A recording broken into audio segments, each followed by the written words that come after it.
in our homes and how important it is, our marriages are and how important our homes are. And our homework assignment was to kind of explore our homes, to say, is there anything in our homes that would make it unsafe for people to come in, neighbors, a place where they couldn't actually find refuge because there's fighting or there's tension or there's ungodly habits in our homes. And so the homework assignment was really to go back into our homes and into our marriages and say, what is not belonging to Christ here and what is? And last week we were looking at what does it mean to be church and what does it mean to be a missional church. And we looked at that word missional in its context and we explored the whole kind of meaning of church. But at the end we really focused on how important it is that we are united and are basically a family that loves each other and nurtures and cares for each other. And so the homework assignment was, and I hope some of you are fulfilling this obligation, inviting people over, singles and couples, over into your home to get to know people that you don't really know well.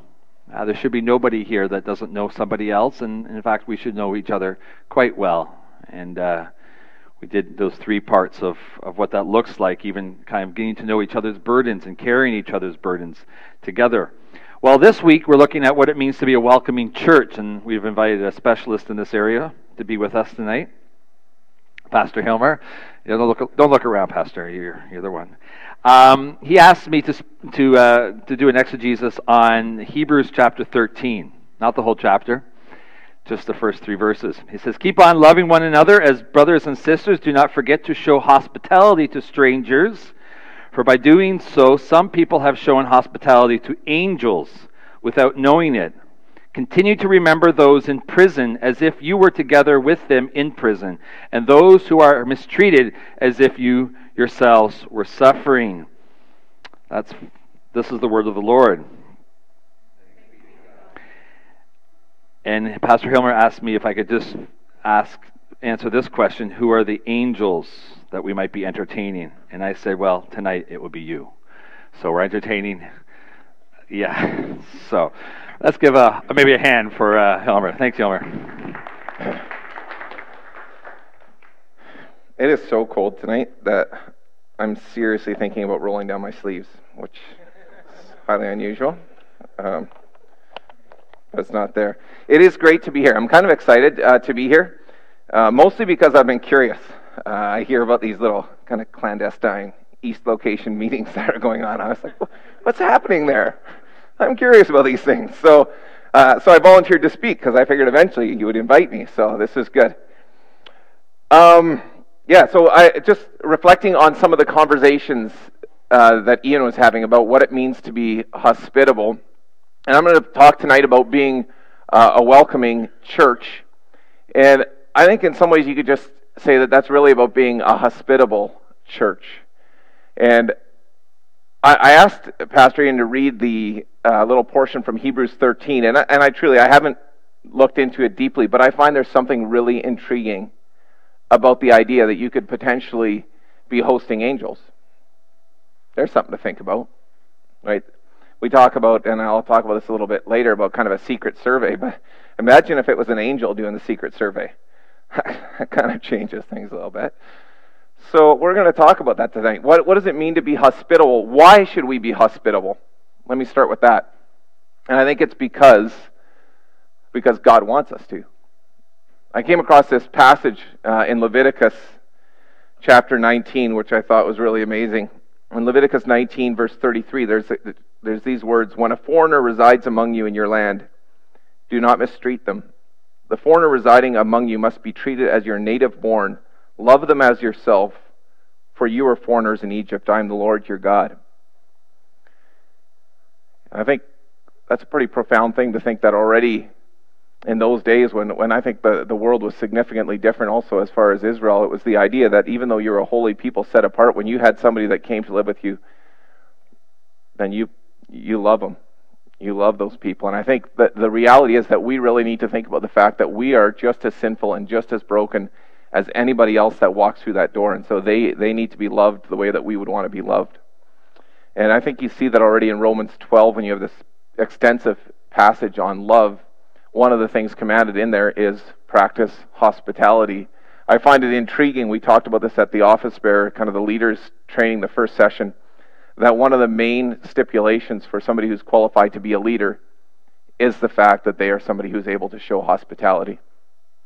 And so I want to spend some time reflecting on that tonight. Now, as usual, whenever I present, I don't usually rely on my own insights. I just read somebody else's and I share them. So tonight we're going to be looking at this book. I want to reflect this book. Thom Rainer. He wrote a book called Becoming a Welcoming Church. And so I thought I'd just share what he says. So you said I had some time, Ian, so I have my watch. I'll keep an eye on it. Thom Rainer writes this book, Becoming a Welcoming Church. One of the points that he highlights in this book is that there's a difference between being a friendly church and being a welcoming church.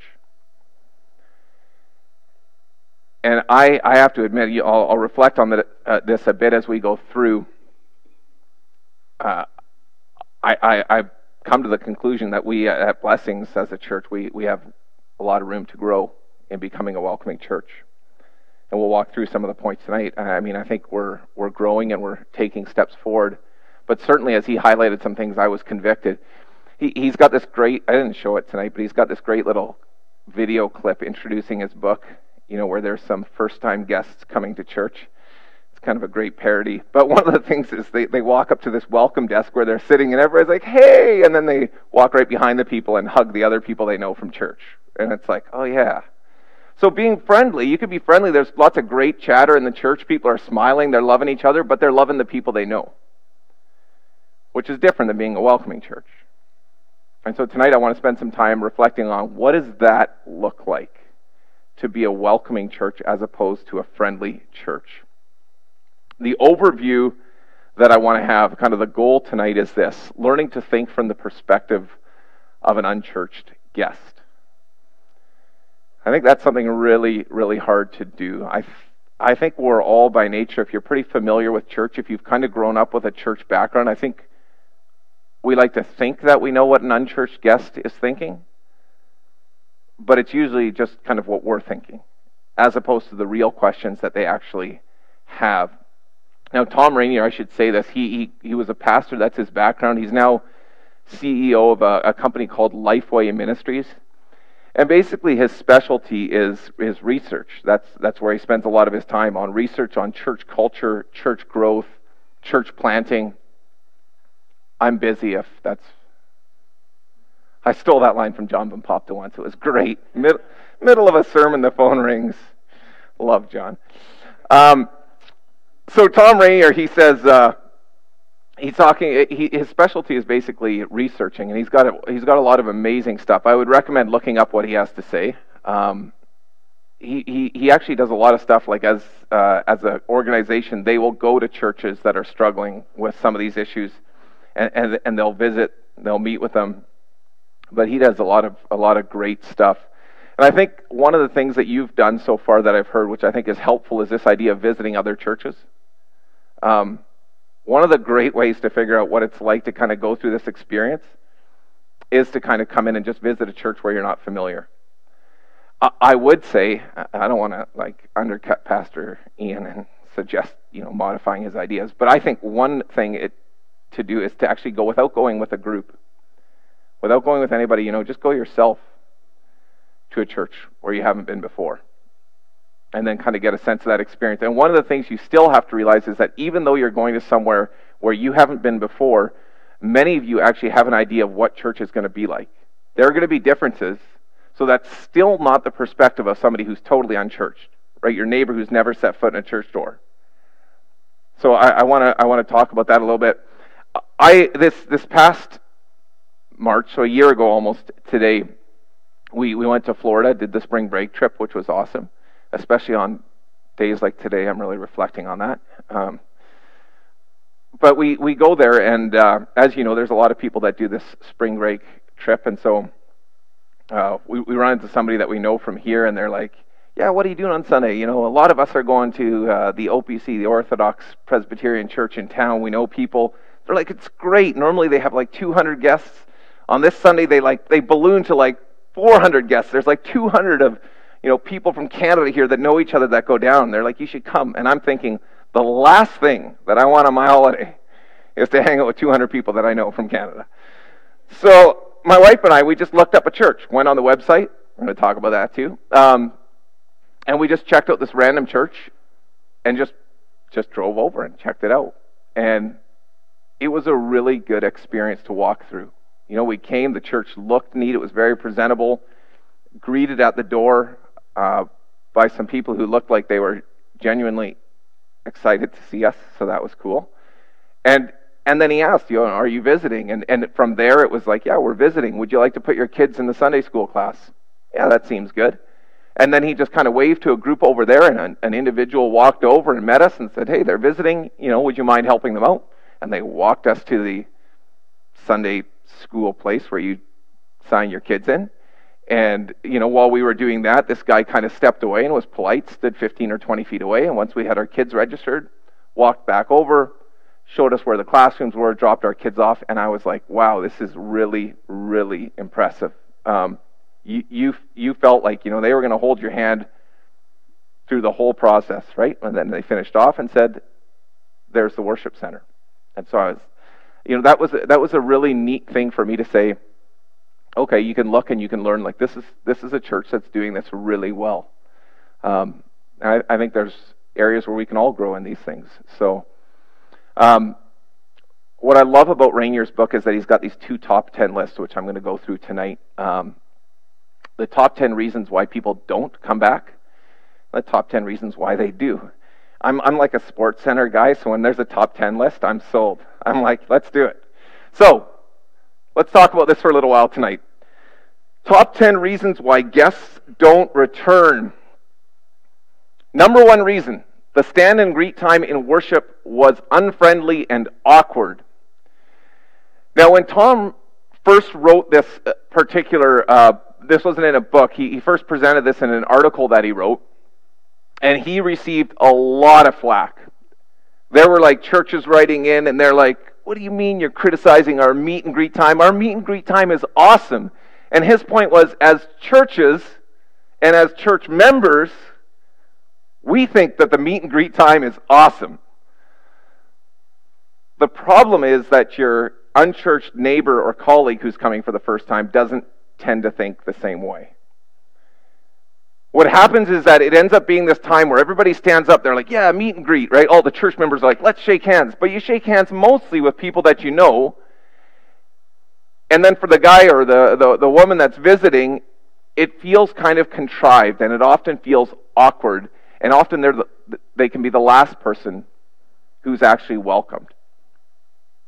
And so these are things, and I bring this up because even at Blessings here, we've had people who've come up and said, you know what we really need to do? We need a meet and greet, because we think that would be great. And yet often when you talk to people, and I think if you're in a situation where you experience this, it is something that consistently is ranked. This is not just his idea. This is through studies and through research he's done. This was the number 1 criticism that somebody who came from kind of an unchurched background had about being in church the first time. So, East location, say no to meet and greet. Number 2, unfriendly church members. In this section, his point is that when he says unfriendly church members, he doesn't mean that they're necessarily cold or rude.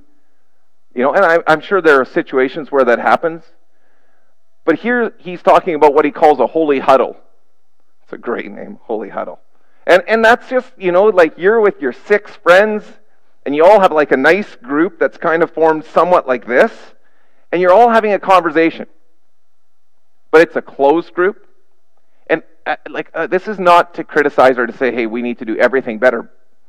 But if you stand back and watch, I watched the other day, there was a woman who had talked to me, and I knew she was, she wanted to come back and carry on a conversation. She said, I need to go to the washroom or pick up my kid or whatever she had to do. And she said, I'll be back in a couple minutes. And so we were standing there.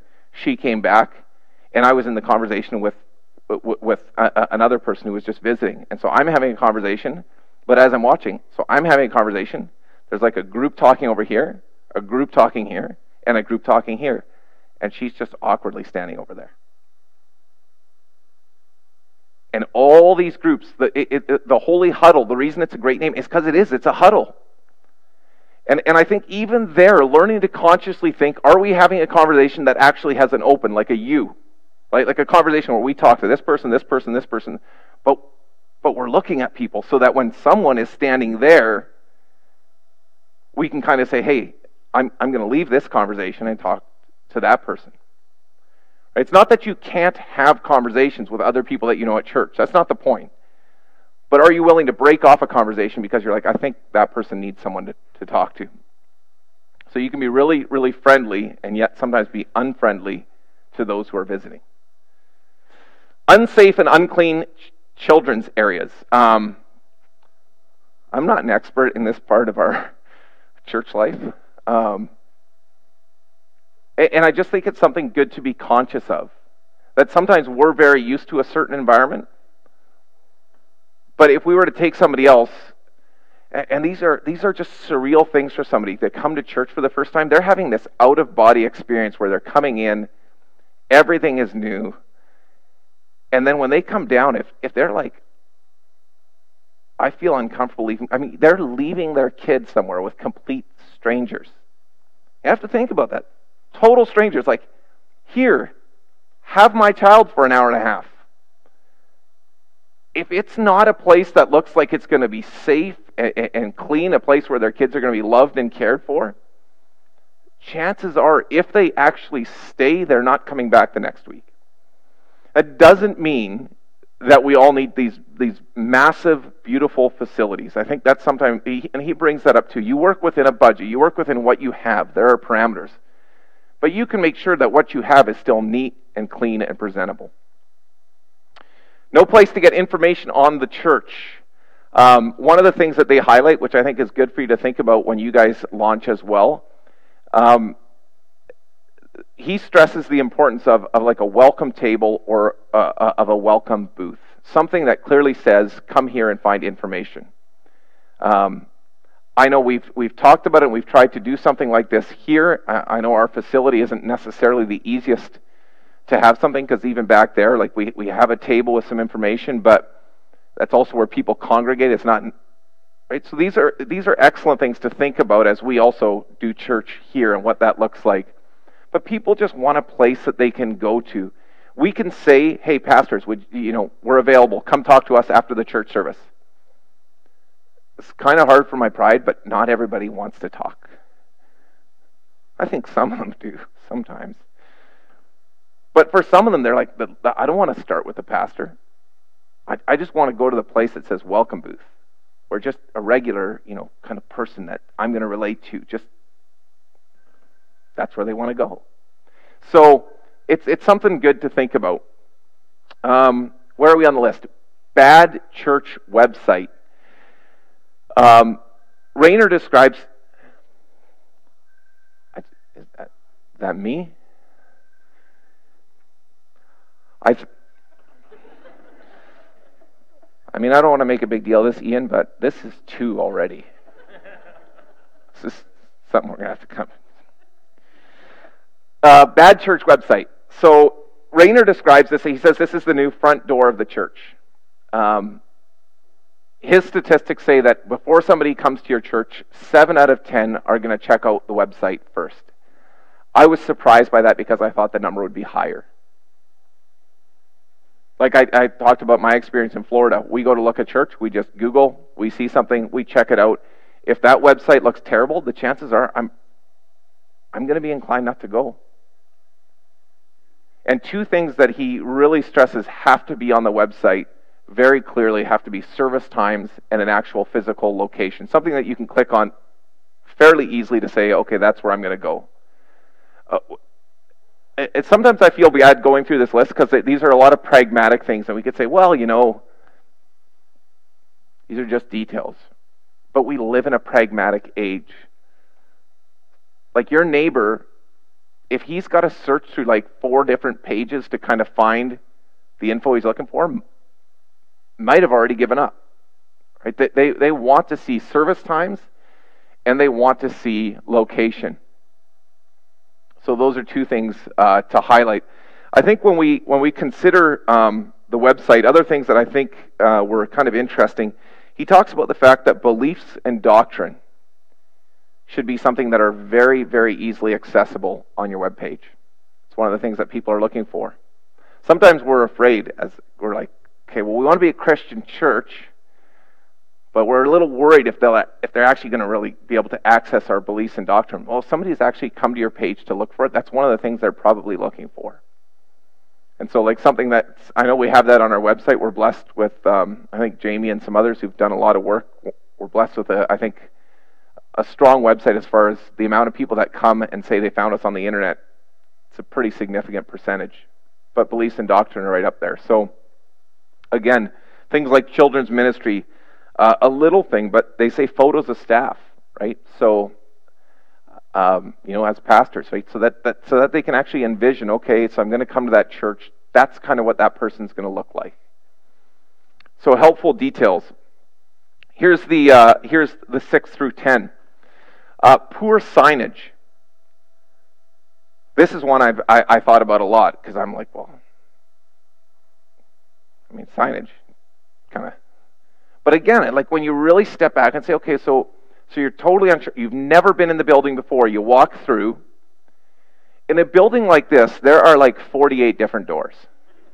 And we've had people who come in, we never find them again. They just disappear somewhere. If you come in and you don't know someone, you could end up in Pastor Bill's office. You could end up down that road. And the truth is that we just kind of assume that someone's going to know where they need to go. But if somebody came in and something simple, like somebody came into this building and had to find the washroom, right? Either they have to go to the washroom, they got their kids. I don't know, they're kind of, good luck.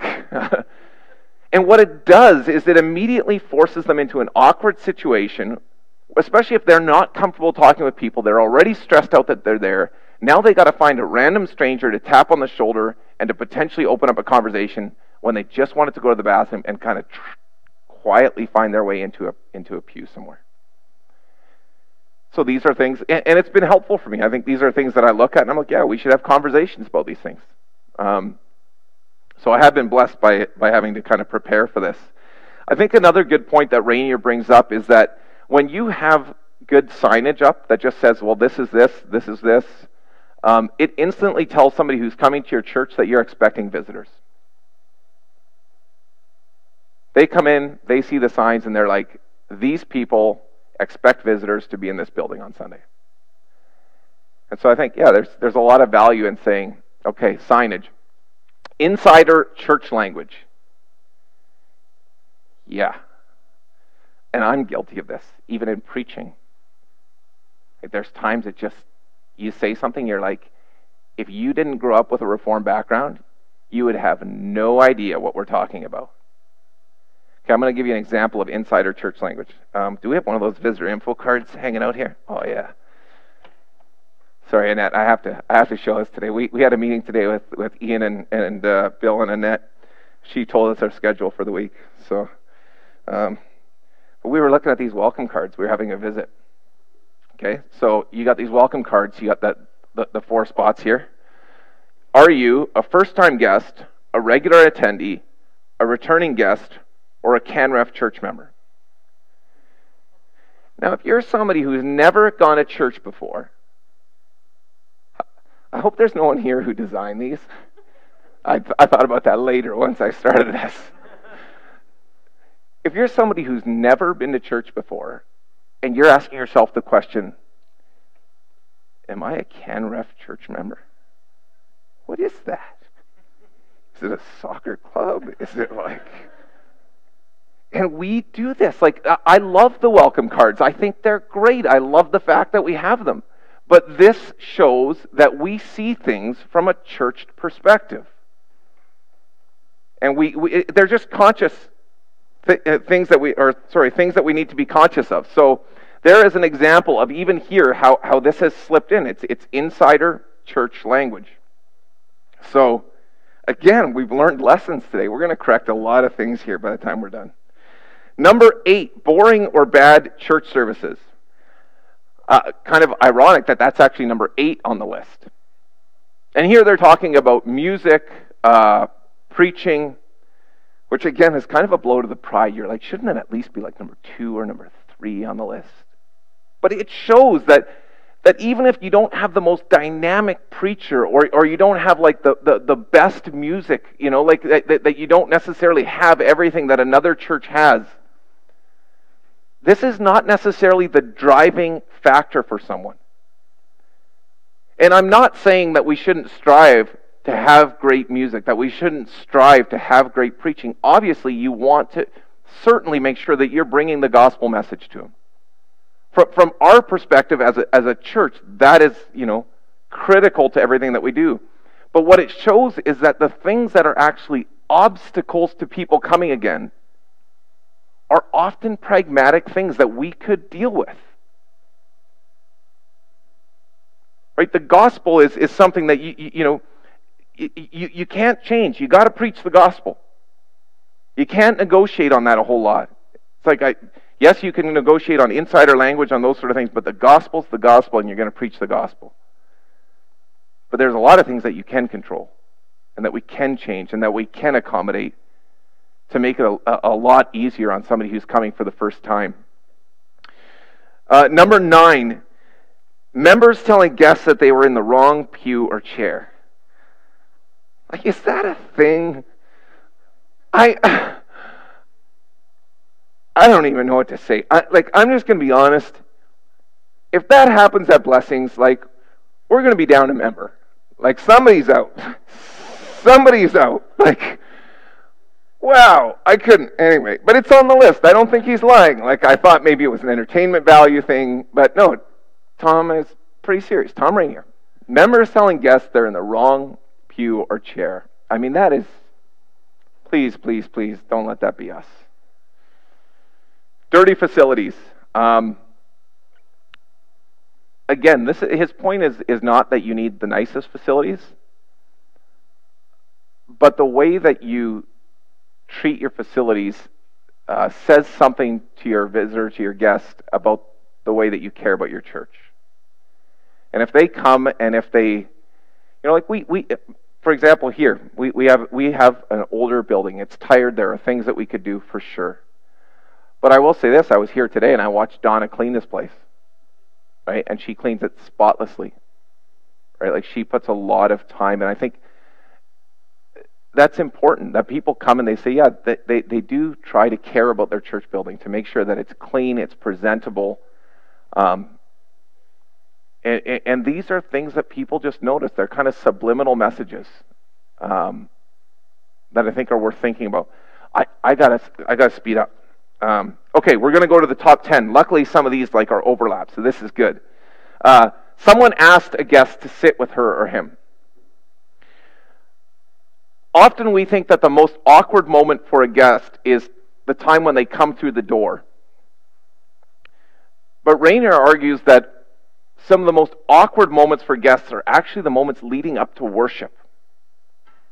When they come and they sit in a pew, and everybody else is kind of starting to sit around them and have conversations and kind of laugh and joke a little bit, and they're just feeling like they stand out. I mean, that might not be actually happening, but that's how they feel. And they say one of the most powerful things that happens for people is they're talking at the front door, and they're like, yeah, I'm just visiting for the first time. Oh, that's great. Well, if you want, you can sit with our family. We're about to go in. Has a huge impact. They may say, no, you know what, I'm fine finding my own seat. But that willingness to actually kind of bring them in, sit them down, and then kind of have some chit-chat until the service starts is huge. Second thing, people introduce themselves to guests. That seems like a good idea. We're going to do that here. He's got some good points on this, though. He talks about greeters.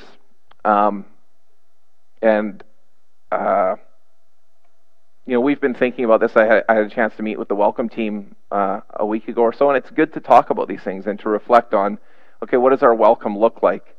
One of the things he points out, which he was pretty bold on, is he says, your bulletin person is not a greeter. And I was like, what do you mean? He's like, they're not a greeter. Yes, they have an important job. He's like, I'm all for the bulletin people. But they just don't have time to meaningfully greet someone because there's people just backing up. It's like, hey, good morning, how are you? And I think that's where we're like, hey, we're a friendly church. Right? That's a friendly thing to do. Like, hey, here you go. But that's not necessarily that next step of being a welcoming church. He's like, no, you need to have assigned greeters, people whose specific job is to walk around and look for people who are coming in. And even that involves people who are kind of just walking the aisles, right? Maybe you have that person who's come here who hasn't been invited to sit with someone, who's just there, kind of looks like they're out of place, and just steps over and says, hey, welcome, you're here. Good to see you. Asks a few questions. Can I help you? Do you want to bring your kid to the nursery? Your child would probably be nicer, but we won't. So just these simple questions. Do you have any questions? Do you need help with something? And so I think that's something we're going to strive for, is actually having people who are designated specifically towards greeting. Yes, still have your bulletin people. But start to understand, start to think deeper about what does it mean to actually greet someone when they come into your church. There was clear signage. We covered that one, I think.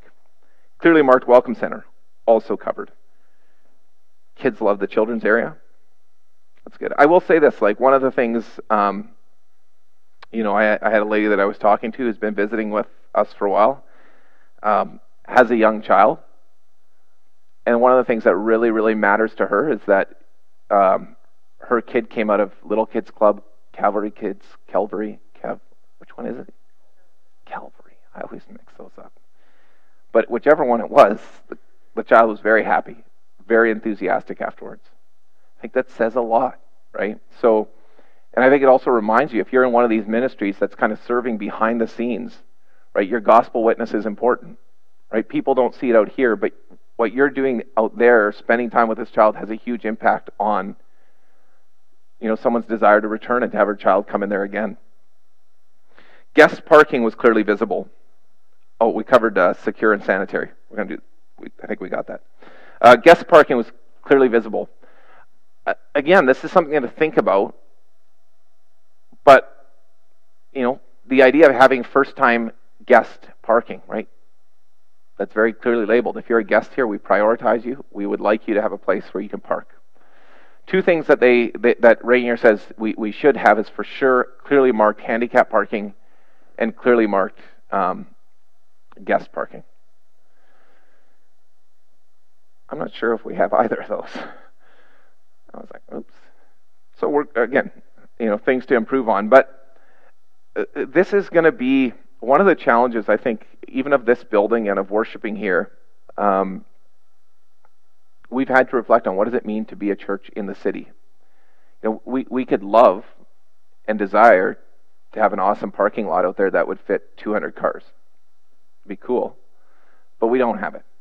And so we have to work with what we have. What does that look like for us? And how can we accommodate? Right? Do we look at things like a shuttle service, right, where you try to make it as painless, as easy on people as possible? These are just things that I think we need to think of. They're pragmatic issues, granted, but if they can help somebody be exposed to the gospel, let's consider them. The church did not have a stand and greet time. I think he just wanted to throw that in one more time, so he was like, okay. The members were not pushy. It's possible to be over-friendly. I think maybe we should... Pastor Bill and I were talking a while back, and we're convinced that in our first few months that we managed to scare off a lot of people. Because we were so excited. When there was a guest coming through the door, we were like, yes! Yes! And you would come over, you're like, hey, how are you? I'm Pastor Hilmer. I'm one of the pastors here at Blessings. I don't know if you know. I'm going to preach this morning.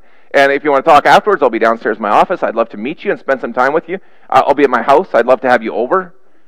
My kids are Whitney, Rowan, and Kiara, and their ages are 7, 9, and 11. And if you want, we can sign you up in a small group, and we got lovely small groups. They meet on Wednesday nights, Thursday nights, And we're just so excited. We just wanted to love on people so bad that they were like, I'm never coming here again. That was the most awkward 3 minutes of my life. We joke about it, but it's been a mistake. Even things like pushing someone right away into a small group. we've done a lot of embarrassing things. Okay, we'll just have confession hour. Am I still okay for time? I'm almost done. So this is so bad. Bill and I can't even blame Ian on this because he's not responsible. We used to have this thing where we tried to keep track of how many times a guest would come. And we were like, if they're here for 3 Sundays in a row, we're going to, we got to see if we can get them in a small group. 3 Sundays, they're fair game. Put them in a small group. And we noticed something a lot that, they never came back for a 4th Sunday. Right? It was kind of this consistent pattern that started to develop. We're like, oh man. But these are things I know we want to love people, but there's boundaries to this. So certainly give it some thought. The guest card was simple to complete. I think that's one of the things that we've done well. I think we have a simple, short, sweet, and to the point guest card. So how do we... I just want to spend a little bit of time on this. How do we go to being a welcoming church? The first thing is you need to buy in, and you need to believe that it's important. That sounds really harsh, but when he's doing his research, he's like, yeah, there's sometimes leaders at a church that call him up and that bring him over and say, hey, we really want to be a welcoming church. But the challenge is the members don't care that much. They're like, yeah, it'd be great. We want to be a welcoming church. We just don't personally actually want to inconvenience ourselves to make that happen. And so if you want to take the steps to being a welcoming church, then I think, that's, regardless of whether you're at the East location or Blessings, these are things that we need to think about. So what am I willing to inconvenience myself to make that happen? Does that mean that 1 out of 5 Sundays or whatever I commit to being on this team? And I say, yes, I don't love it, and if I'm totally selfish and honest, I would love to just take a bit more time at home so I don't have to show up at church early. But for the sake of the gospel, I'm going to buy in. That's how he presents this, and I love it. He's like, how much does the gospel matter to you? Is a half hour really going to make that much difference in the scope of eternity? Probably not. So you've got to buy in. This has to matter to you.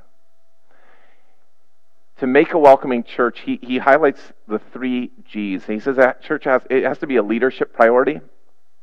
And he describes this in terms of going groups and guests, the 3 G's. A going church is a church that is, it's a church that is really trying to bring the gospel out. And his point is this, that if it doesn't matter to you to reach your neighbors or your colleagues with the gospel of Jesus Christ, if you're not intentional and passionate about bringing the gospel out there, then you're not going to care that much about them when they come in here. And again, this is something that I think, even just personally growing in my neighborhood, right, with my neighbors, sharing the gospel with them, right? If we're not that interested in actually sharing Jesus Christ and who He is with our neighbors who are right next to us, then what does that say about the people who come in who just happen to live somewhere in the city, right? And how engaged and how much are we going to care about them? It's a real mindset that has to kind of shift. And then groups is just small groups. He's like that's key. And he says that will lead then into guests. But these are kind of 3 G's that we should focus on. Some of the things in this part, I'm just sharing with you. This is from his book. And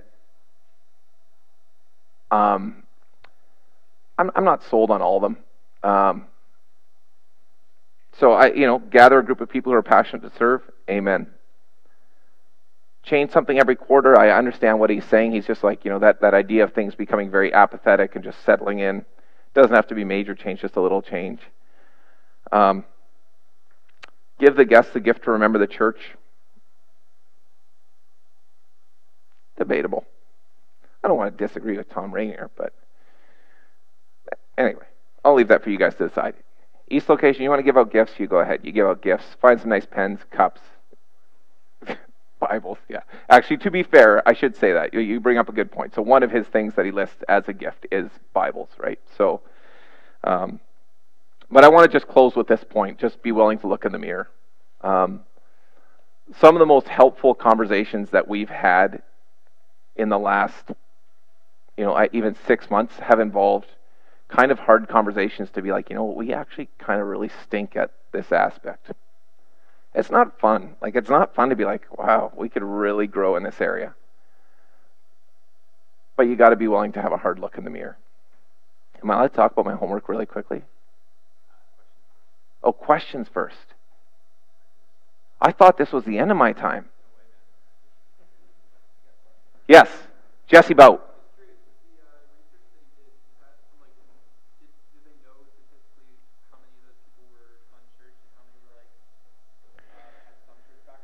Yeah, so a lot of what he does. Yeah, okay. So Jesse was asking about, so statistically, do we know whether they were unchurched or kind of what category they fell into, right, or whether they were nominally churched?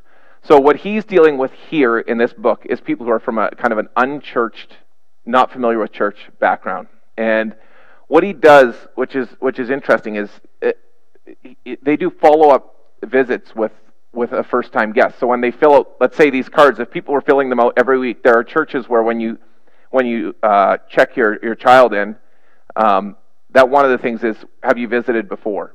And if you say no, there are churches where let's say 6 months later, they might just do a follow-up and just say, hey, we're not here to do a pitch. We just, to grow as a church, we kind of want to understand, did you come a second time? Didn't you? And if not, would you be willing to share some of the areas that we can improve?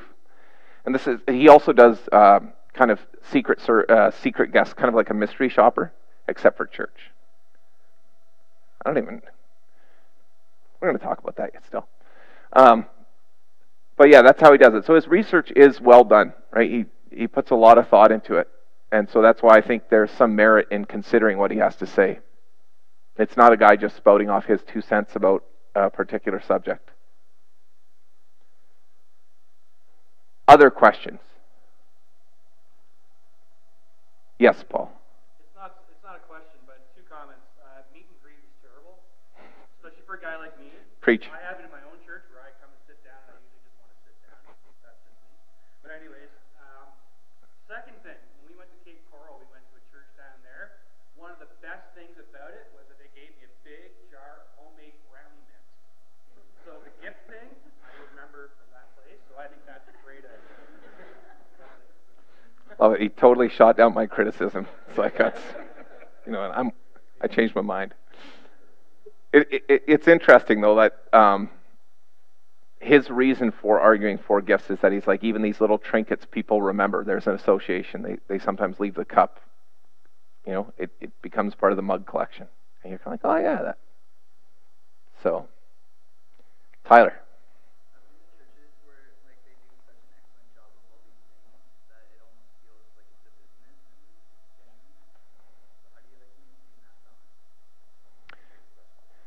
Yes. So Tyler's been to churches where it's so well polished, it's almost seems professional.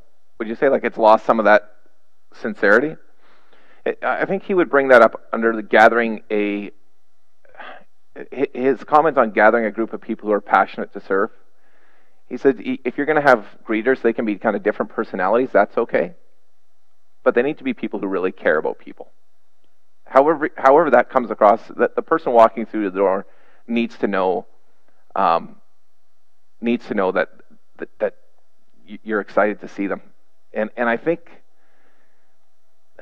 that's really hard to fabricate when it's genuine. When it's become so well polished that it's not genuine, I think there's something that it's become a bit of a business as opposed to like a church, right? And that's not picking on big churches who do this really well, right? I mean, some of them, I think you'll have instances like that where it can be like, okay, well, I'm just filling time but there's a way to do it well. It's about passion, conviction. Oh, my homework now? Yeah. Okay, so I'm gonna I feel like I should be honest about this because this is really about partly serving my own interests.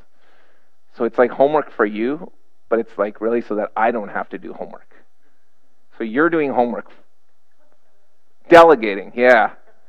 And what I wanted to do, I thought this would be kind of just the idea of getting the perspective of someone who is not familiar with church. So there are these questions. I don't know if they're on the. I don't know if the homework's.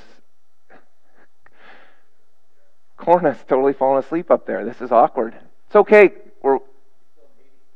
It's jet lag. Oh, the questions aren't on the slides. Okay, well, we'll let them off the hook. So they're on the handout, so that's good. Yeah. So at the back of this book, this is copied basically directly out of the back of Tom Rainer's book, and it's a secret guest survey. And what I'd like to give you for homework is that, how many small groups do you have? 9? I would like to see if each small group could maybe have 2 people each group that you find who maybe are just a neighbor, a colleague, a friend, who you essentially ask to do a favor for you. And to come to this place on a Sunday, whether it's a morning or an evening service, and to fill out that survey. And I think just as you read it, I think your eyes will be opened to some of the areas, some of the things that we think that we might be doing well, that we're just not seeing through the lens of somebody who has totally different questions than we do. And so obviously I want you to find people to do this. This is not for you to fill these things out, because we're going to fill this out. We're going to be like, signage, great. We got a sign somewhere up front by the road. No. The question is like, what is somebody else? Like from the moment they walk out, and that's what the survey does. Basically, from the moment they're driving up, what are the questions? What's the process that they go through? And I think it'll be really insightful, not just for here, but I think learning to think that way will help you as you launch. Yes. The idea to ask someone who's unchurched or someone from another church? I think okay, so I'm always an optimist. Ideally, it would be someone who's unchurched. That would be ideal, because even somebody who's from another church is kind of familiar with church to a degree. They kind of know the routine a little bit. It might be different. But if you can't find an unchurched person, we'll settle for a church person, I guess. I would love it and I think people are more open to this than you would think. If you have relationships with people, say, hey, I know it sounds kind of weird, but this is a thing that I got going on, and we're trying to get the perspective of some people who haven't been to church. I'm not pitching the gospel on you. I'm just asking, would you be willing to come for one service and just kind of check it out and give us a perspective from somebody who's not familiar? I think there'd be more people than you think that would actually be open to saying, yeah, I can. Probably be kind of curious, like, okay. Yeah, give them a gift. Yeah. We got the brownies, the brownie mix. So I would love it, but I would also love to collect those, because the truth is, if we're able to collect, let's say, 15 or 20 of those, we would like to look at that as a leadership here at this church, so that we can actually sit down and say, okay, well, we think things are going well. What does somebody think who's never been to church? And I think this is part of this looking in the mirror. It might be a really painful look in the mirror.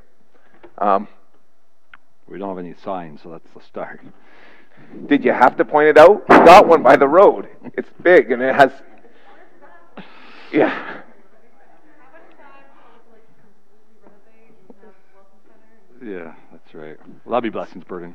Okay. But anyway. Thank you very much, Helmer. That was excellent. Very helpful. And those homework assignments are not optional. They're very important for our growth and for the greater growth of Blessings and the East Church. But we also have members from other churches, so it'd be interesting to do the same thing in Providence or in Rehoboth or wherever else you're from. So we're going to break right now. The snacks, the drinks are there. Just grab it and go, so that we can get into our small groups. I think 9:25 we're going to meet here. So go leaders, bring your small groups to wherever you bring them and have a great time.